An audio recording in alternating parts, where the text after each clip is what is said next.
بسم الله الرحمن الرحيم السلام عليكم ورحمة الله تعالى وبركاته kulanti waxaana wanaagsan daawadayaal kusoo dhawaada barnaamijka bandhiga TV-ga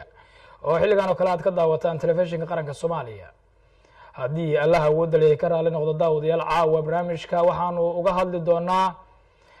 afaya dhowrka iyo sidoo kale tayada badeecadaha dalka soo galaya ee ka soo degaya dekedaha dalka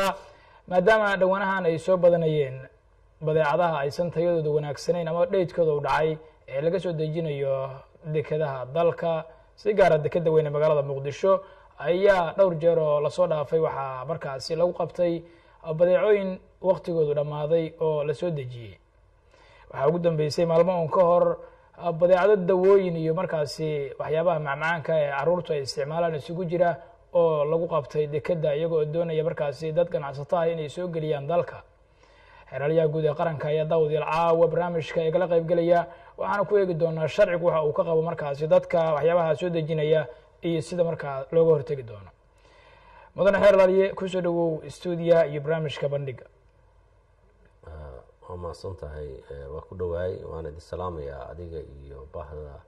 telefishinka qaranka Soomaaliyeed iyo raadiyo Muqdishoba iyo doorka wanaagsan oo aad runtii ummadda aad u haysaanba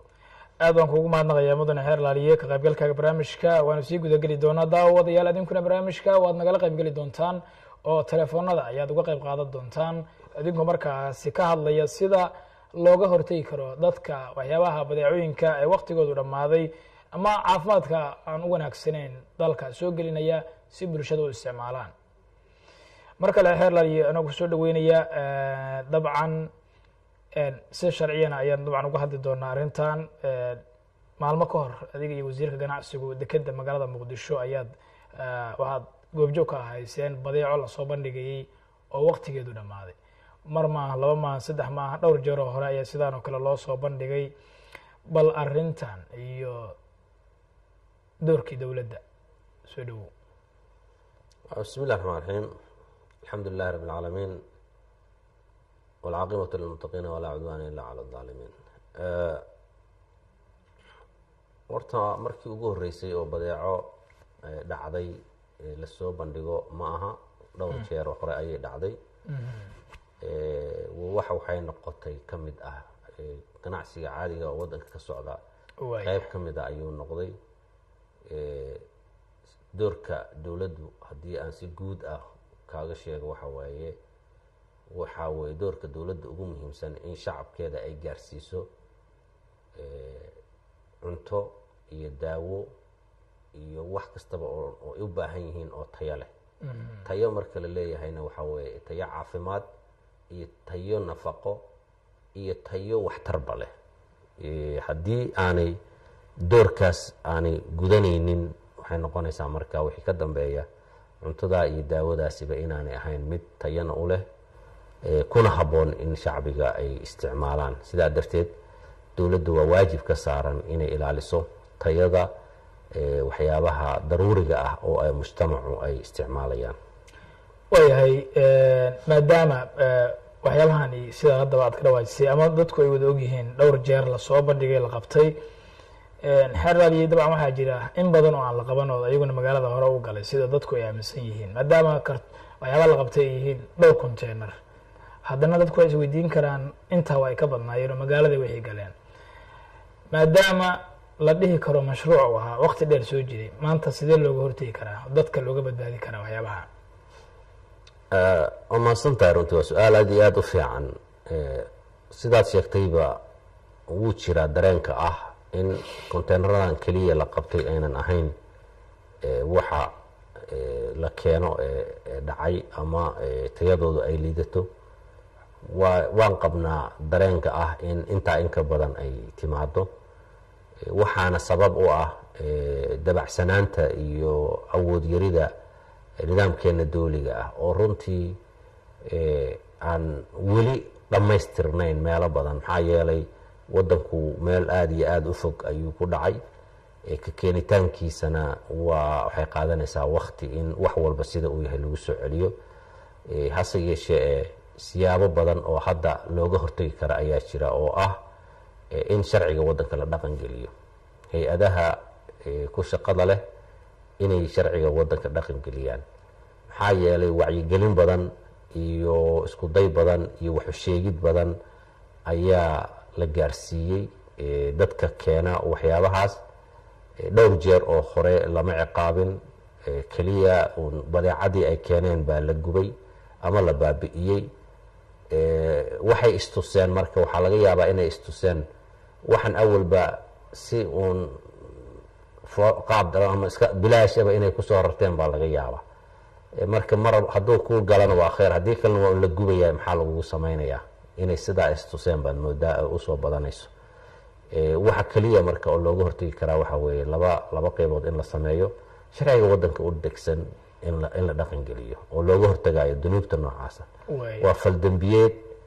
cid walbana waa u sheegaynaa, faldembiyeed waaye in daawo iyo cunto iyo waxyaabaha daruuriga u ah nolosha bini aadanka ah oo dhacay in wadanka la soo geliyo oo laga ganacsado. waa faldembiyeed.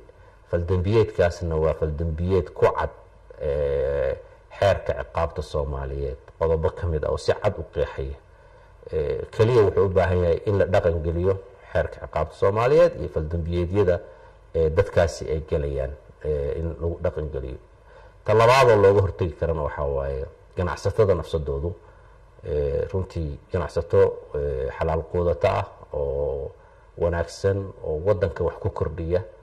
ayaa badan, ina u badan yihiin iyagaa nafsadooda inay ka qayb qaataan inta xun ee waxyaabaha kan ku dhex jirta, inay iska soo qabtaan, inay kormeeraan, inay ka wacyigeliyaan, inay ka reebaan. iyaga naftirkooda door baa uga furan. doorka saddexaad oo iyadana looga hortegi karo waxaa weeye in sidaad og tahayba November miya mise December miday tahayba sanadkii hore, hadda exactly datekii ma xasuusto, waxaa jira heshiis ay galeen dowladda Soomaaliyeed iyo shirkad Turki ah oo loogu talagalay inay ilaaliso tayada iyo quality-ga badeecada kasoo degaysa Soomaaliya soo gelaysa. hay-adaasi marka awoodo badan iyo shaqo badan baa laga rabaa inay qabato. doorka saddexaad oo marka looga hortegi karana waxaa waa in hay-adaas la howlgeliyo oo sidii lagula heshiiyey ay u howlgasho. hay-adaas inay howlgasho oo ay shaqayso oo ay kontroosho tayada badeecadihii soo gelaya dalka, dabcan waxaa laleeyahay ganacsatada qaar baa ka hor yimid in hay-adaasi shaqayso. marka sababtu maxay tahay? kolley sababaha in ayaga la weydiiyey ku fiican tahay. sababta qofkii diiday isagaa laga rabaa sababta u diiday inuu sheego. laakiin annaga dowlad ahaan nooma muuqato sabab ay ku hor istaagi karaan. maxaa yeelay waa wax ganacsatada dan u ah, waa wax shacabka dan u ah, waa wax dowladnimada dan u ah, waa wax ummadda Soomaaliyeed dan u ah. inay marka ganacsato khaas ah ay hor istaagaan oo diidaan, horta waa su-aal ayaga la rabo inay ka jawaabaan. caqliga saliimka ase wuxuu keenayaa qofka diidani waa qofka wata waxaan dhacay dadka lagu baabiinayo oo aan ogolayn in laga hubiyo, oo aan ogolayn in laga hortago.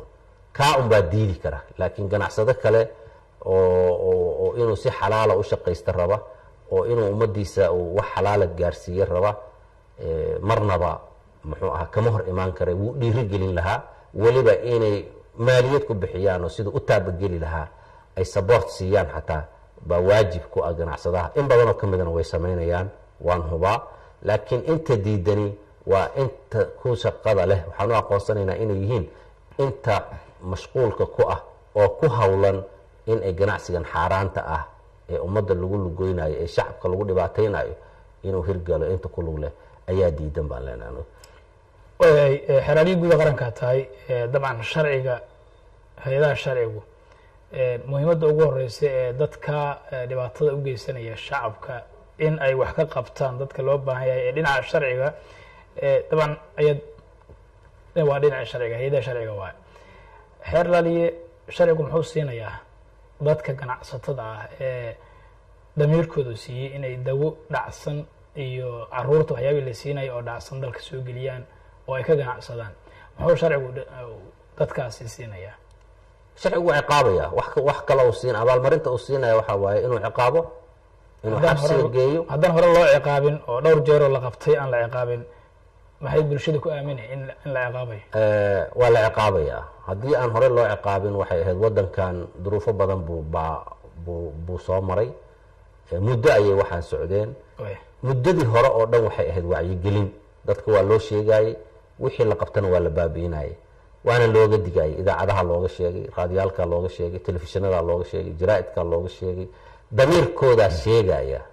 diinteenna saliimka ah sheegaysa qawaaniinteenna sheegaya intaasoo dhan waxay ahayd waa loo digayey waana la gaarsiinayay laakiin wixii ka dambeeyey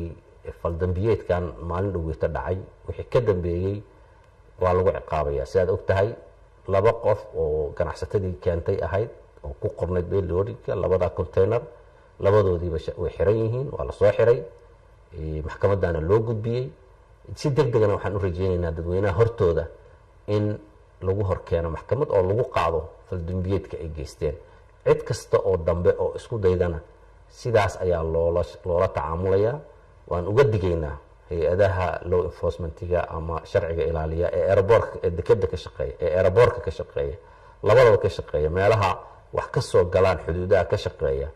in ay si adag ula dagaalamaan haddii ay fududeeyaan ayagu xataa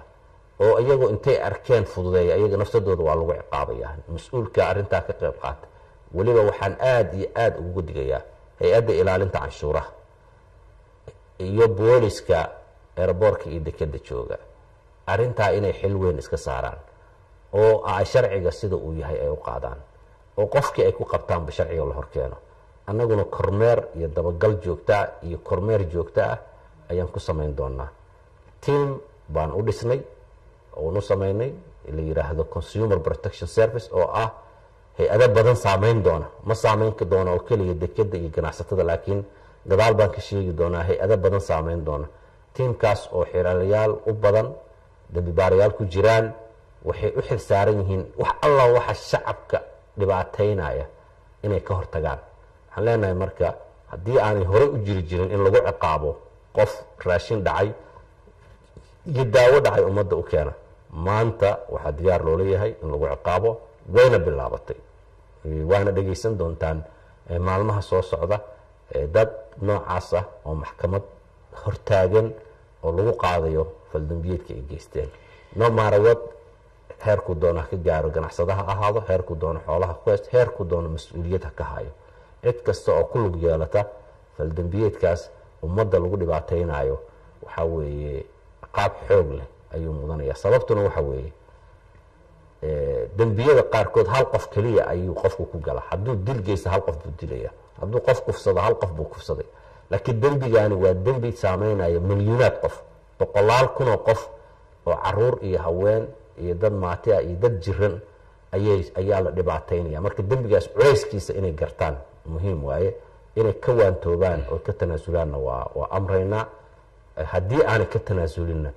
waxaan idin ballan qaadaynaa gacan adag in lagu qaban doono sharcigana la horgeyn doono waayahay mudan xeral iyo hay-addan qaabilsan dabagalka ama hubinta tayada badeecadaha soo degaya turkiga dabcan garoonka diyaaradda dekeda weyn muqdisho ayay ka howlgashaa dabcan dekeda badana dalku leeyahay haddii muqdisho xoogga la saaro oo la yidhaahdo laga ilaaliyo in waxyaabahaas ka soo galaan dekedaha kale ayaa ilaalinaya dekedaha kale waxaan ku sheegayaa dekeda boosaaso ilaa hadda iyagaa baryaaya oo leh noo keena hay-addi waa dekedii ugu horreysoo codsatay inay hay-adda ka howlgasho because mas-uuliyiinta iyo shacabka reer boosaaso ee dekedaas jooga ayaa raba shacabkooda inaan la dhibaataynin oo cunto suna iyo daawo suna aan lagu dhibaataynin codsigoodii ayagu ka yimid deg degna waa looga furaya kismaayona waa diyaar iyadana waxa keliya oo hadda u baahan exceptional case in loo daaweeyo waa somalilandna waxaan u falaynayaa inay isku filan tahay so far oo ay hay-ad u gaarahoo ilaalisa badeecadeeda shacabkeeda inay u hayso oo ay waxyaabaha aan ognahay oo noo soo baxay waxaa ka mid ah in dekeda berbera alaabta dhacday oo la keeno markii la qabto meeshii la gubi lahaa in ganacsatada intay lacag bixiyaan ay dhahaan xamar noogu wareejiya xamar baan u raranaynaa marka xamar inay noqotay qashin qob laga dhigay taas marka waa inaan ka hortagnaa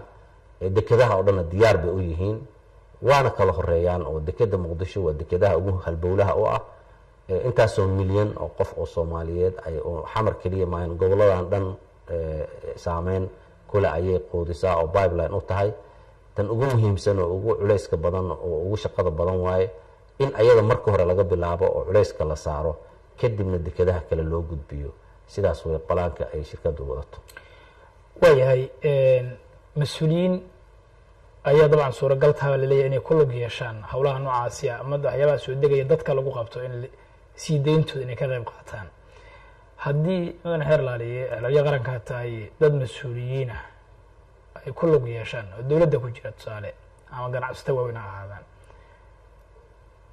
maxaa laga qaadi doonaa tallaabaa oo bulshada hortooda ka cadayne? mas-uuliyiintaasi laba qaybood bay noqon karaan. qayb ganacsiga ku lug leh oo ganacsigaas ayaga involved ku ah ama partner ku ah ama maaragtay wadaag la ah, iyo qayb si kale usoo gasho oo qofkii markii la xiro inay ka daba yimaadaan oo isku dayaan in la daminto ama la sii daayo ama dembigaa laga baabi'iyo ka shaqaysa. labadoodaba midba gaar baa loola tacaamilaya. mas-uul kasta ha ahaado, darajo kasta ha lahaado, heer kasta ha ahaado, haddii uu ku lug leeyahay ganacsiga noocaasa. waa ognaha mas-uuliyiin badan baa dee ganacsato ah, mas-uuliyiin badan baa noocyada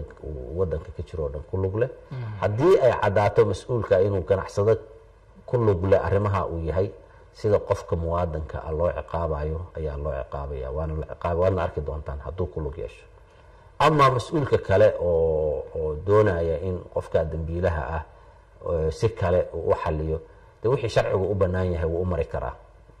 ama damaanad ama muxuu ahaa ii sheegay. waana iska caadi inuu qof inta yimaado yirahdo bal arrintan warbixin naga siiya,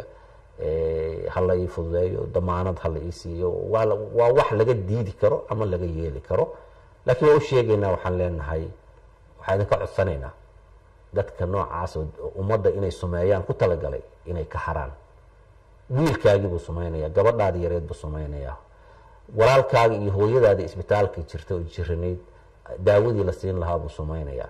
adigana qaraabo kuuma aha, adigana waxba kuuma aha, ummadda soomaaliyeedna waxba uma aha. ninka damcay in intaasoo milyan oo qof oo daawo sun ah uu ku dhibaateeyo caruurtii yaryarayd fornibalka meelaha caruurtii yaryarayd chocolatekooda iyo nacnacooda iyo xanjada ay gataan. aniga gurigeyga taalay nooc ka mid ah cuntooyinkaas hadda dib u fiiri dhaydkooda ayna qabsatay markaan ogaanay. waa wax loo baahan yahay in mas-uuliyiintu ay saa u gartaan mas-uuliyadda, oo qofkaasi ehelna ma aha, qaraabana ma aha, saaxiibna ma aha, inay iska fogeeyaan oo banaanka ka maraan oo sharciga u daayaan baan kula talinaya. ama kii mas-uulahe ku lug lahaa ganacsiga noocaasa wuxuu la mid yahay muwaadinkii kale ee dembigaas galay, waana lagu qaadaya, waana idin ballan qaadaynaa taas. waa mahadsan tahay. suuqyada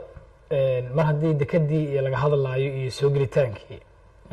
daban waxaa suuragala in badeeco soo gashay oo suuqyada taalla inay jirto oo dhacsan dhaydkeedu dhacsan yahay. suuragal ma tahay in suuqyada la ogaado waxyaabaha dhacsan ee yaalla, ama daawo hadday tahay ama raashin hadday tahay, loo diro dad hawsha ku shaqo leh? horta waa taf waaye, wax hawl culus waaye, laakiin waa suurtagal. waxna waa laga bilaabi karaa. inaan la wada gaarin waa suurtagal, waayo tayada markaad waxaasoo kale aada jeegaraynaysid waxay u baahan tahay inaad laabkii leedahay, qalabkii inaad leedahay, in hay-adihii ku shaqada lahaay oo dhan ay involved wada noqdaan. hay-adaha ku shaqada leh oo dhan waxaa ka mid ah wasaaradda ganacsiga, waxaa ka mid ah wasaaradda beeraha, waxaa ka mid ah wasaaradda xanaanada xoolaha, waxaa ka mid ah dowladda hoose oo fayadhowrkeedii iyo wixigeedii qaabilsan. haddii hay-adahaas oo dhan, wasaaradda caafimaadka oo aada iyo aad tan ugu muhiimsan ah, haddii hay-adahaas oo dhan markay iskaashadaan ay mashruuc u sameeyaan, ay ku baarayaan alaabada iyo inspection team intay sameeyaan, inspectionkaasi ay maalin walba random xaafad aadaan oo daawooyin farmashiyaalka baaraan, oo bakhaarada baaraan, oo arkaan, oo ay laabkooda keenaan, oo u baahan yihiin, waa la yeeli karaa. although aanan ku dhahaynin wax alla wixii suuqa galay oo dhan baa lasoo qaban karaa, laakiin waxaa qaban kara waxa suuqa galay waxaa qaban kara muwaadin damiir leh, ganacsado damiir leh. dukaankan waxaa laga yaabaa inuu asagoon ogeyn uu soo gatay farmashiga, bakhaarkani waxaa laga yaabaa asagoo boonafeeda inuu soo gatay. waxaa laga rabaa inuu dowladda soo wargeliyo oo uu yiraahdo raashinkan dhacay iyo daawadan dhacay anaan ogeyn isoo gashay, hay-addaa iyo hay-addaa shakhsiyaadkaasaana iga iibiyey. dowladdu awood waxay u leedahay dadkii ka iibiyeen inay soo qabato ugana magdhowdo, oo ay uga magdhowdo oo qofkaasi cawlcelinteesii uu bixiyo, isla markaasna shatigii laga wada qaado. waxaan kuu sheegayaa hay-ad kasta oo lagu arko in ay iyo shirkad kasta oo lagu arko in ay ganacsi noocaasa ku jirto, within immediately intaanay xataa maxkamadda xukminin, wasaaradda ganacsiga waxay awood u leedahay oo shatiga bixinaysay inay kansasho, waana laga kansalaya. wasaaraddu haddii ay tii xoolaha ahaydna way kansalaysaa, haddii dowladda hoose ay tahayna way kansalaysaa, haddii wasaaradda beeraha ay tahay way kansalaysaa, haddii wasaaradda caafimaadka tahay way kansalaysaa. on the top of thatna ciqaabtiisiyaa la marinaya. marka hawl sahlan ma aha intaasoo dhan. marka waa isku day wuu dhici karaa, waana laga hortegi karaa haddii shacabku ay la shaqeeyaan, oy soo sheegaan daawooyin dhacday inay hayaan, raashin dhacay inay bakhaarkoodii uu yaallo. hadday intaaba sheegaan, ciddii keentay iyo ciddii ka gaday waa la yaqaanaa, waana lasoo qabanaya, sharcigaana la horgeynaya. aad aad umahadsan tahay mudane xeer raaliye. markaan aan fursad siino dadweynaha barnaamijka nagala qayb gelaya oo iyaguna dabcan markaasi diyaar waa inay ka qayb qaataan oo ay aragtidooda hay-adda haddii aad rabtid qaabkay u shaqeynaysa waa kuu sheegi karaa. waya anagoo su-aal dadka siin doona waktigooda, marka hore dad ka hormariso hay-adda qaabilsan fayadhowrka ama controolka tayada waxyaabaha soo degaya ee dekadii lagu wareejiyey. mudane xeer raaliye, bal bulshada waxaad sharaxaad ka siisaa qaabkay u shaqeyso iyo waxa ay qaabilsan tahay oo loogu imaanayo. waxaa laga yaabaa in isfaham darro ay jirto. ma aaminsani horta ganacsatada soomaaliyeed ee sharafta leh,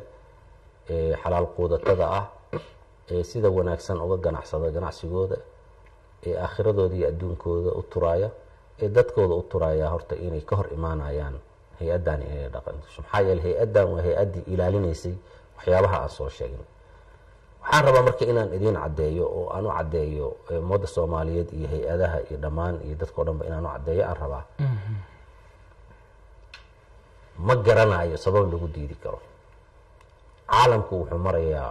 wuu horumaray. laba qodob keliyay hay-addani samaynaysaa. ganacsatada soomaaliyeed ama hindiyay ay kasoo gadayaan, ama china wax kasoo gadayaan, ama turkiya ay kasoo gadayaan, ama imaaraadka ay kasoo gadayaan iyo dubai. hay-addani way joogtaa. ganacsatada waxaa laga rabaa oo keliya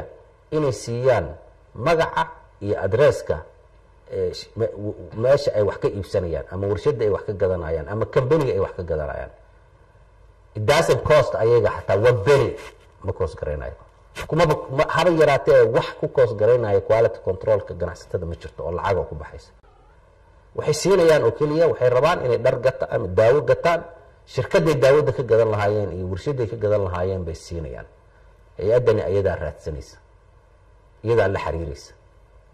iyadaas control kusoo samaynaysa meesheeda. certificate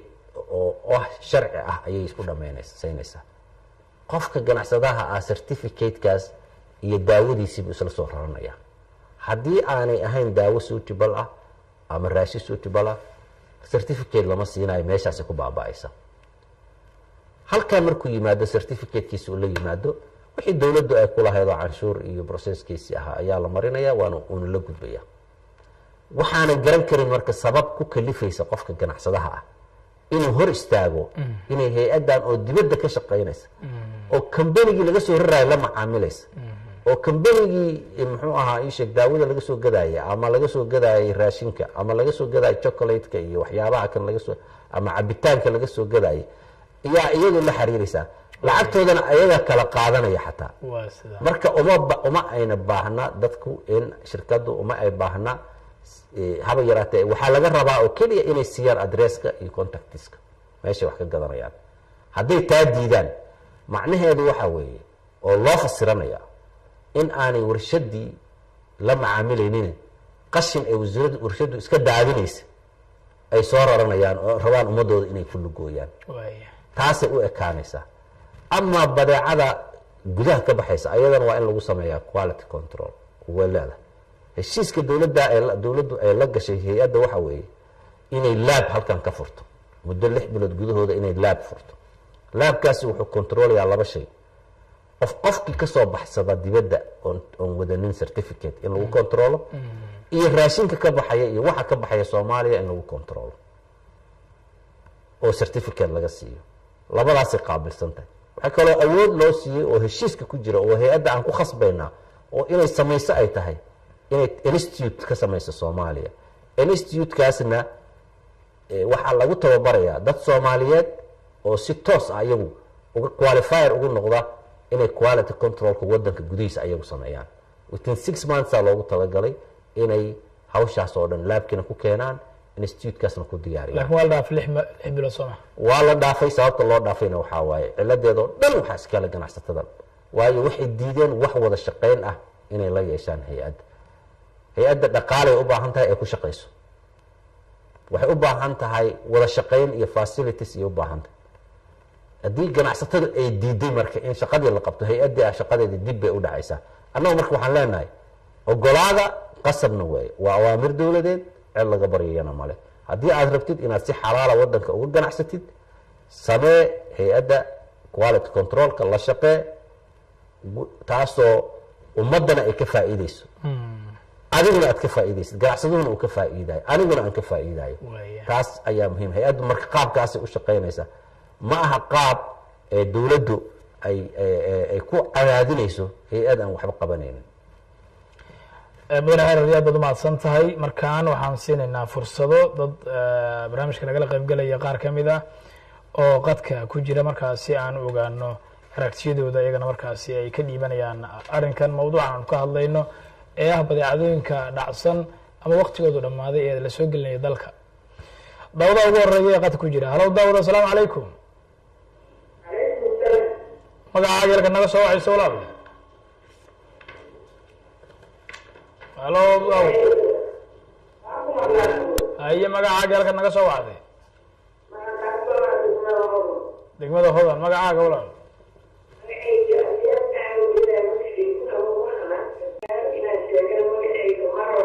waya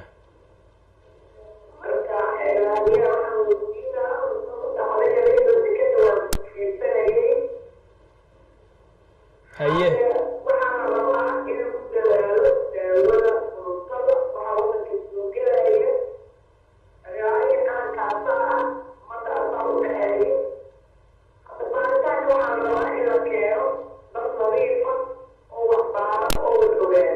waya su-aal ma talawa waya waa aad baad umahadsan tahay aragtidaada wanaagsan ee aada markaasi soo jeedisay baaritaanka la sameynayo dad nadiif ahi inay ka qayb qaataan oo ay sameeyaan waxyaabaha markaasi dalka soo gelaya badeecooyinka gabadhaasi aad ay umahadsan tahay daawadaha xiga halo asalaamu calaykum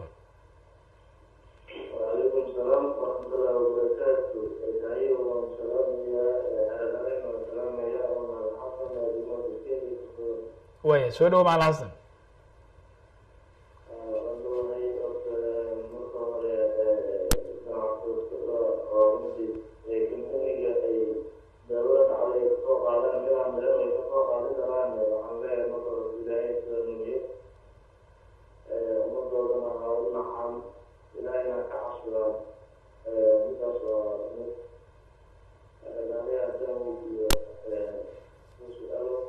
ay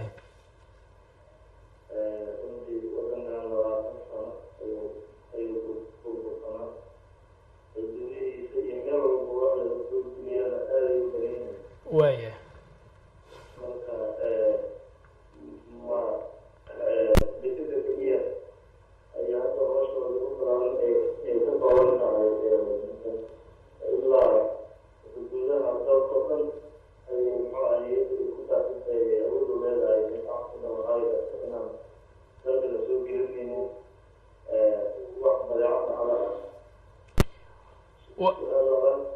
way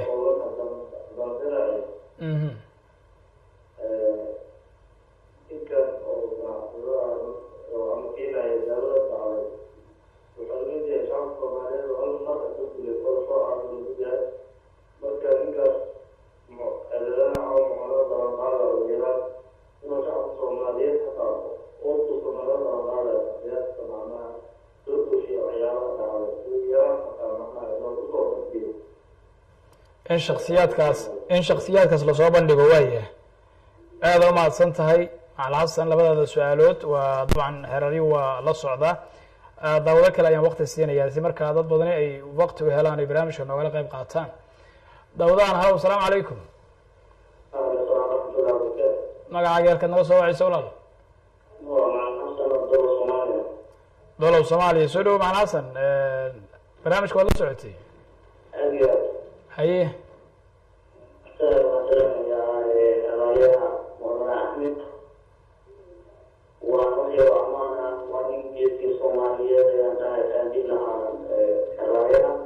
waya waya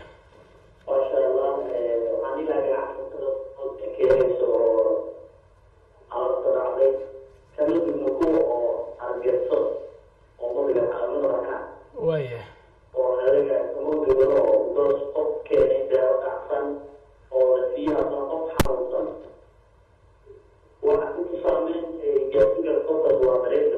waya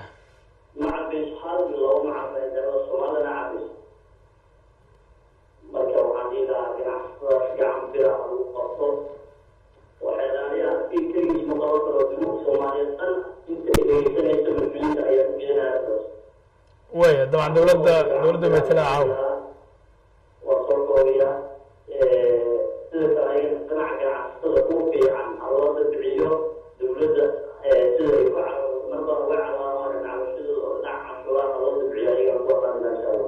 waa mahadsantaha macali xasan oo naga soo wacay doolow daawade kale ayaan waqti siin doonaa isagana markaasi barnaamijka si daawadayaal badan inoogala qayb galaan daawada halow asalaamu calaykum halow daawadaha qada ku jira halow daawade wacalaykum salaam waraxmat ullah magacaaga halkaad naga soo wacday haye walaal soo dhow barnaamijka adaad la socotay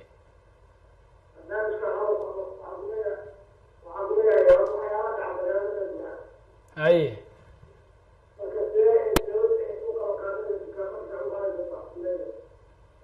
ku celi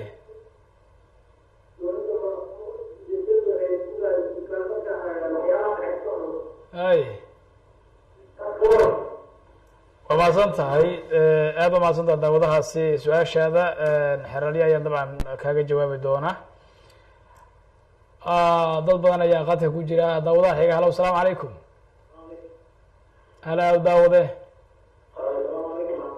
wacalaykum salaam waraxmat ullaahi wabarakaatuh magacaaga iyo halkaad naga soo wacayso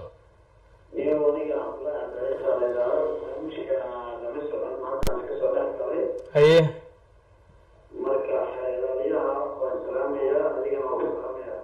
waa kaa qaadlay soo dhawow barnaamijka waxaanu ka hadlaynaa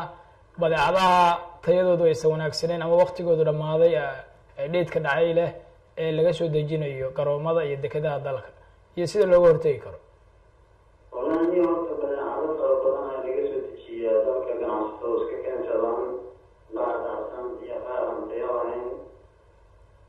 waya waa ku maqlaya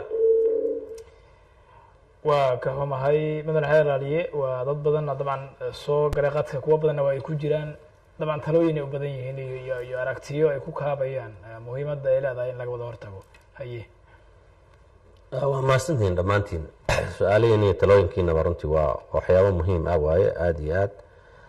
gabadhii ugu horreysay waxay tiri in dadka quality controlka sameynaya ama hay-addaasi inay noqoto dad loo xulay oo nadiif ah hay-addu waa isku jir waaye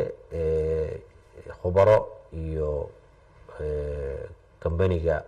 leh oo turki ah iyo khubaro soomaaliyeed ayaa ku wada jira arintaas ku wada jira oo ka wada shaqeynaya anay hoob hay-adaha ay khusayso oo wasaaradda ganacsiga ugu horeyso taladaadaas inay qaataan annagoo dhanna aan qaadano in dad u qalma runtii shaqadan oo ka bixi kara inay u xulaan aad baad u mahadsan tahay tan labaad ma dekeda keliya ayaa xamar baa la controlaya mise xuduudaha kale arinta hadda waan idin sheegay wadanka xuduudihiisa oo dhan way furan yihiin dowladdana si buuxda uma wada kontaroosho laakiin meelaha dekedaha ah way kontarooshaa dekeda boosaaso dekeda muqdisho dekeda kismaayo kulli dowladda federaalka iyo dowladda goboleedyada wadanka ka dhisan ee sharciga ah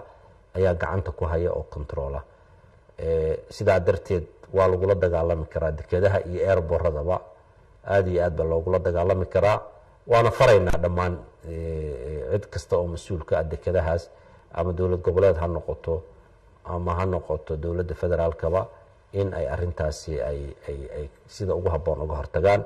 laakiin xuduudaha waxaad moodaa in aanan weli aada iyo aad awoodeennu aysan u gaarsiisnayn waktiga ku habboonna way gaari doontaa insha allahu tacaala su-aashaas waxaa la socday in shakhsiyaadkaas ganacsatada ah lasoo bandhigo bandhiga waxay la mid yihiin horta shakhsiyaadku dembiilayaalka wadanka un dembi ka galay la mid yihiin dembi qofkii galana uun si loo soo bandhigaa jirta waa maalinka maxkamadda la saarayo ayaa public ay tahay oo qof kasta ay u furan tahay inuu kasoo qayb galo telefishinada ay u furan tahay inay kasoo qayb galaan maalinkaas ayaa public laga dhigi karaa laakiin inta ka horeysa waa baaris iyo hawl bay ku jirtaa qofkii oo aan laga yaaba inuusan tuhum keliya uu yahay oo aanu ahayn dembiile ilaa waxaa jira mabda ah qofku inuu yahay dembilaawe ilaa maxkamaddu ay ku qaado ku hesho dembi ay ku hesho yacni innocent qofku inuu yahay baa loo qaadanayaa ilaa it proves guilty maxkamadda awoodda u leh marka maalinkaas haddii aad telefishinada iyo dadkuba waa u furan tahay dacwooyinkooda la qaadayo waana public waa lasoo dhejiyaa marka dacwooyinka la qaadayo maxkamaddu waa shaacisaa ciddii u baahan inay aragto telefishinkana way ka arki kartaa maalinkaas maxkamaddana way imaan kartaa waxa kale talooyin ay u badnaayeen ganacsada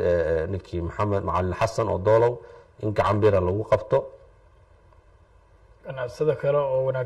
ganacsatada kale oo wanaagsanna la abaal mariyo aada iyo aad bay taladaadaas u fiican tahay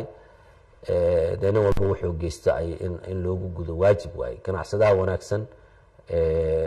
ummaddiisa badbaadinaya ummaddiisa u shaqeynaya in la abaal mariyo oo wax alla wixii lagu abaal marin karo hay-adaha ay khusayso loogu fududeeyo shatiyada loo fududeeyo canshuurta loo fududeeyo wax walba oo lagu dhiirigelin karo lagu dhiirigeliyo wuu mudan yahay waana kala hadlaynaa insha allahu si competition ay u noqoto qofkii wanaag keenana fajazaau sayiati sayiata milaha inuu helo hal jazaa lixsaana ila lixsaanana inay timaado labadaba in la helo waan ku boorinaynaa hay-adaha ay khusayso su-aasha ugu dambeysaa waxay ahayd oo walaalkii cabaas uu soo weydiiyey sidee loogu guuleysan karaa badeecooyinka dukaamada iyo suuqyada yaala waan ka jawaabay baan u malaynayaa su-aashaas doodeeda ku salaysnayd waa taf runtii waa wax adag waaye waayo capacitygeena dowladnimo markaan eegno inaan dukaan kasta iyo erid walba oo ganacsi intaan tagno qalab la tagno laab la tagno waxa ay meesha ku hayaan aan wada fiirino kadib laga helo kii dhacay iyo kii kale laga soo kala saaro way adag tahay laakiin waxaan xooga saaraynaa idanka ilaahayna aan rajeynayna inaan ku guuleysano in aanay dekeda ka soo bixin oo aanay banaankaba usoo bixin wixii halkaa lagu controlo I think that is the best idea oo la gaari karo cafallahu camaa salaf wixii hore u dhacay intii ku dhimatayna dee ciddii dishay baa mas-uul ka ah intii ka badbaadayna ilaahay ha ku caafiyo laakiin wixii hadda ka dambeeya dekeda iyo in lagu controlo iyo meelaha ay ka soo baxayaan dekedaha ayaan culays ka saari doonaa insha allahu tacaala haddii ay fursadu iyo duruufuhu noo saamaxaana goobahaas ganacsi waa la tegi doonaa insha allah. aad iyo aad baad umahadsan tahay mudane xeer laaliye. daawado kale ayaan u yeerayaa waktiga siinayaa. daawud halow, asalaamu calaykum. magacaaga halkaad naga soo wacayso walaale? cali soo dhawow, barnaamijka waad la socotay? haye, su-aal iyo fikir iyo talo. haye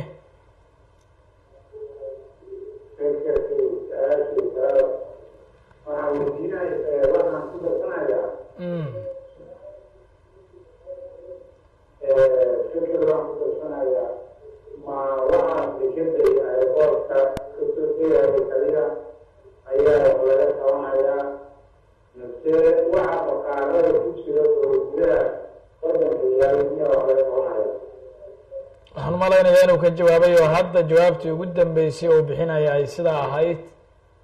caliyo ka socday marka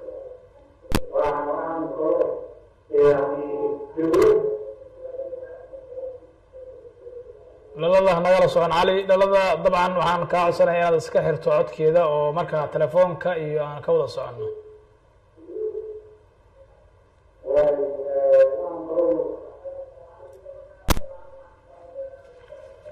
waaya daawadahaas. haye waa mahadsanta. wasiirka maahana waa xeer ilaaliyaha qaranka.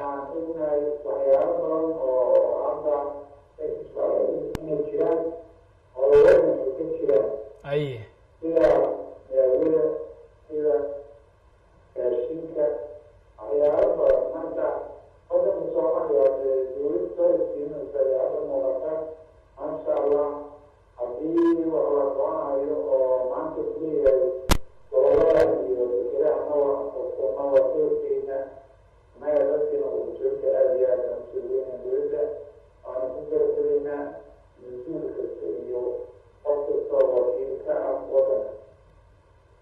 aad iyo aad cali, aad baad umahadsan tahay soo jeedintaada. fikirkaaga wanaagsan waa kaaga mahadnaqaynaa sidaad noogala qayb gashay barnaamijka. waaya daawado kale ayaan wakti siinayaa. halow daawud, asalaamu calaykum. magacaaga halkaad naga soo wacayso walaal?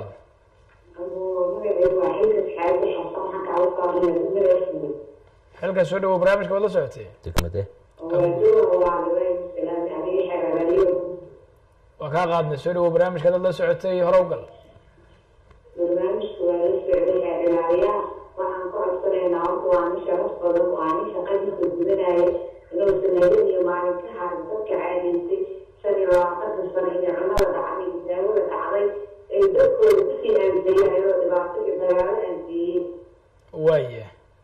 markaas waxaan ku aragnaa suuqa bakaaraha inuu isgudayo raashinka la isgudanayo oo maxay ciidamadu iska agmaraya. haye oo baqaaradu shubayo. haye wadayna loo saaro. waxaan ku codsanaynaa inaysan habeenkii maalin uusan naga diino. waad mahadsan tahay codsigaaga. dabcan xeer ilaaliyo aad buu kuula socdaa markaasi. daawadihii ugu dambeeyey ayaan isna wakti siinayaa. halow daawud, asalaamu calaykum. calaykum salaam waraxmatullah. magacaaga iyo halkaad naga soo wacayso?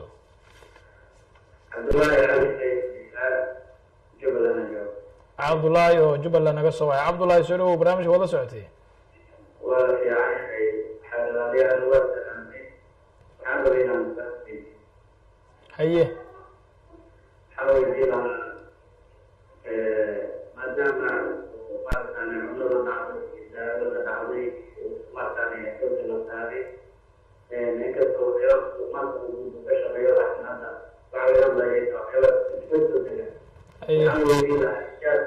doorada laga soo dejiyo afkiisa doorashooyinka ku yahay bulshada xeeladaha iyuusan mas-uul saarayn oo mas-uuliyadaasayna qabanaynin dadka. sidaasa weydiina. adoo raalli hal mar ku celi su-aashaada caliyow. cabdullaahiyow waxa waaye macnaha sekada daawo iyo raashinna intaasaa xooga la saaraya. marka hadda jaalka kasoo degaa eerboodada oo dadka shacabka wax ku dhimaya miyaysan qaban xeelalaaliyaha mas-uuliyadda ayada wax ka hadlayn noole. intaasa weydiina. waayahay waa mahadsan tahay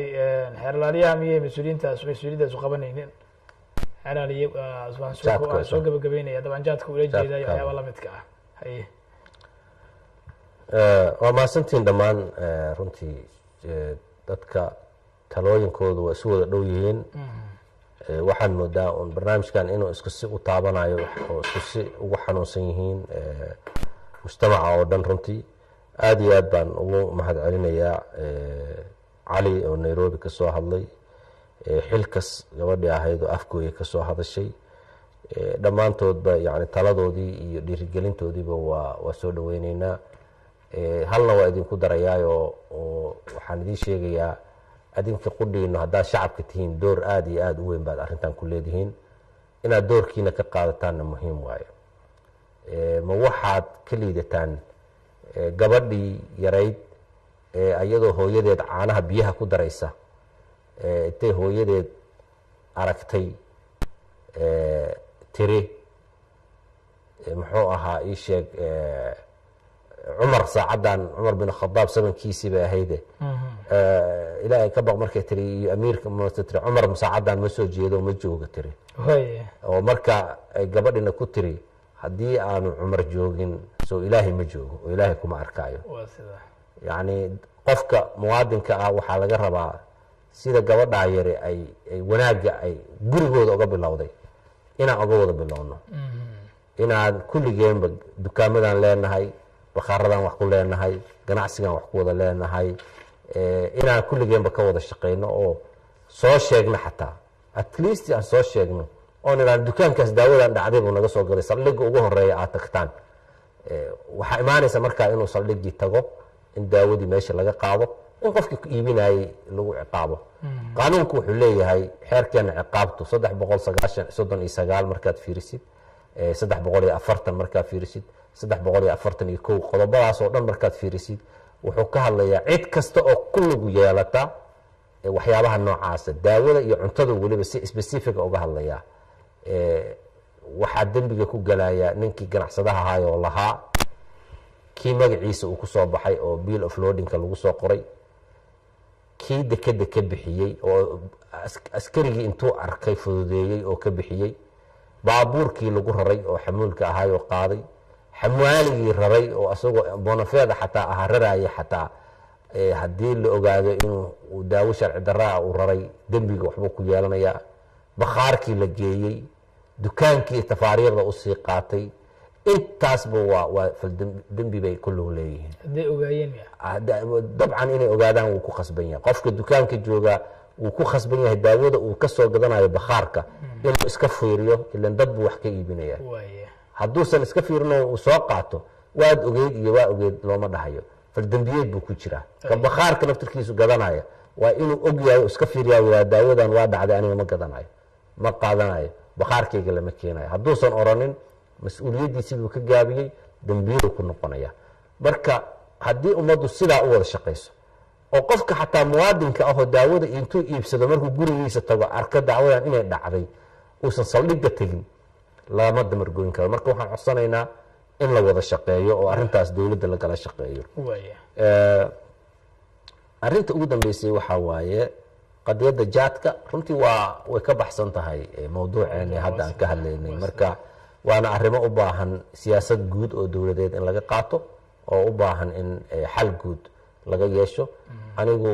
mabda-iyan qaadka waan kasoo horjeedaa mana aaminsani waa shaksiyadayda laakiin waa wax u baahan siyaasad guud oo dowladeed inay laga qaato waa mahadsantahay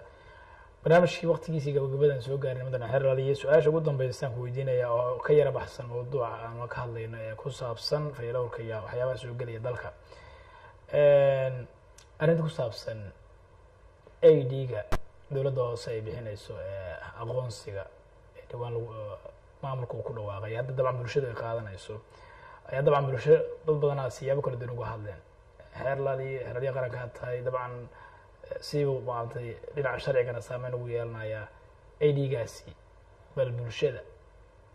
aragtida ay ka qabaan iyo aragtida dowladdu ay ka qabto bal sharaxaad guud ka bixi marka hore horta waa mashruuc ka baxsan doodeeni ka baxsan oo hadda barnaamijka ka baxsan sideedaba tesaro ama ID ama warqadda aqoonsiga waxa la yiraahdo in la qaato oo shacabku ay qaataan dembi ma aha, sharci darana ma aha. ansi waaba sharci, waa waajib ku saaran inaad qaadatid. duruufaha loo soo rogayna waa duruufaha ugu daran oo duruufo amni ah. annaga hay-adaha amnigaan la shaqeynaa, faldambiyeedyada dhaca dadka u keenaan baan nahay.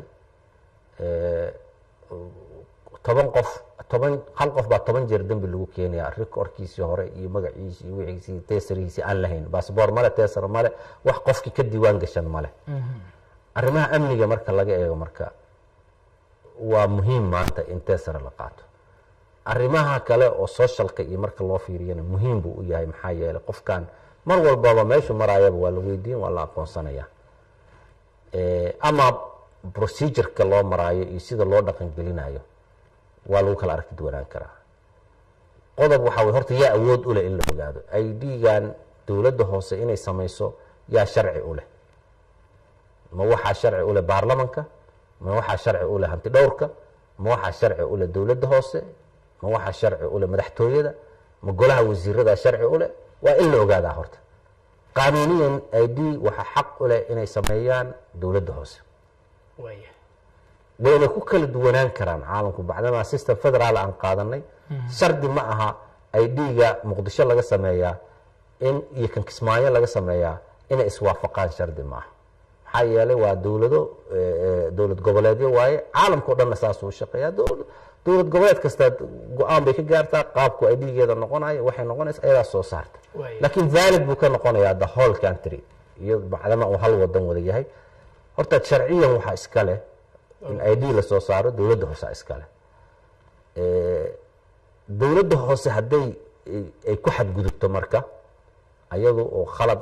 qaanuuni ah ay gasho, haddana yaa iskale accountabilitygeeda iyo controlkeeda. waxaa iskale wasaaradda arrimaha gudaha. wasaaradda arrimaha gudaha la rabaa wax alla wixii khaladaada oo ay marka ay samaynayso ay gasho, wasaaraddaa laga rabaa inay ku controlsho ay saxdo. hadday wasaaraddii haddana ka gaabin weyso, waxaa la rabaa in golaha wasiiradii oo sare ay gaarto oo halkaa laga saxo. hanti dhowrka waan dhegeysanaya doodiisu waxay ahayd waa sharci darre ayuu yiri. markii uu sharci darre yiri, laakiin waxaa loo baahnaa inuu caddeeyo sharciga ay ku xadgudbeen oo ah qodobka noocaas iyo qodobka noocaas iyo sharci number hebel iyo sharci number hebel iyo sharci qodob noocaas ay ku xadgudbeen in la yiraahdo ayaa habbooneyd. haddii uu faldambiyeed yahay marka xadgudubka ay sameeyaan in lagu eedeeyo oo sharciga lagu horgeeyo. haddii uuna xadgudub faldambiyeed ahayn oo administrative uu yahayna in la maro hay-adihii aan kuu sheegay oo administrative-ka ah. marka muhiimaddu marka waxay tahay oo aan leeyahay dowladda hoose shaqadeedii waay shaqadan in la qaato waa muhiim. in la qaataana waxaa ku jirta maslaxada caamka. ama dhaliilaha jira oo ah inay lacagtu badan tahay, aniga waa aaminsanahay. ummadda duruufaha ay ku jirto iyo waktiga adag shaqo la-aanta iyo dhaqaale xumida wadanka uu ku jiro, way ku adag tahay shacabka Soomaaliyeed inay lacag intaa leeg ay bixiyaan. laakiin waa hawl farsamo oo lagala hadli karo, oo ay yareyn karaan, oo ay dhimi karaan, oo macquul qiimo ah ay u samayn karaan. waay sixitaankeedna waa wax sahlan. hay-adaha dawligaana waxaa loo baahan yahay haddii ay hay-adi aragto inay hay-ad kale ama sharciga ku xadgudubtay ama awoodeedii khalad u isticmaashay, qaab dawli ah loo xaliyaa oo ah in qoraal loo qoro, in lala shiro, in laga wada hadlo khaladka uu saxmaya. laakiin in telefishinada iyo idaacadaha iyo kuma habboona, qaabka dawliga kuma habboona. aad ba mahadsantahay mudane xeer laaliye, waa kaaga mahadnaqaya ka qaybgalka barnaamijka iyo sida aad maaragtay bulshada halkan ugala hadashay oo aad si aad ugu faahfaahisay arrinta ku saabsan faydhowrka iyo sida sharcigu markaasi muhiimkay u tahay in la horgeeyo dadka ku hawlshale ama hawsha ku xadgudbay. daawadayaal barnaamijka bandhiga TV-ga qaranka ayaan intaa kusoo gabagabeynayaa. intii kala qayb gashay waa u mahadnaqaya. xeeralyaha guud ee qaranka nagala qayb galna waa uga mahadnaqaya. daawadayaashii barnaamijka qadka soo galay iyo kuwii waqtigu soo saamaxin ba aad baad mahadsantihiin. intaan barnaamij lamida dib ugu kulmaynana nabadgelyo. assalaamu calaykum waraxmat ullaahi wabarakaatu. aad baa mahadsantahay.